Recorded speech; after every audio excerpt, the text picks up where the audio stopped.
one of the most powerful and useful features of this application is focus.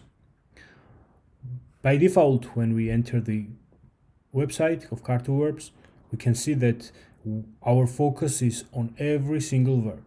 And if we scroll down, we can see that main table also repeats after that, and we have all these verbs displayed whichever they are added in our application. With focus, we can filter them out and make them very few according to our preference. For example, we would like to choose the tense, which is only future.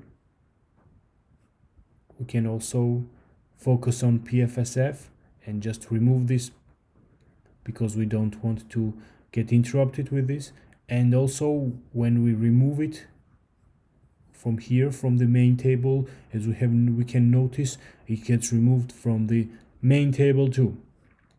Also, focus can be chosen from main table and it will reflect on the top part of the table.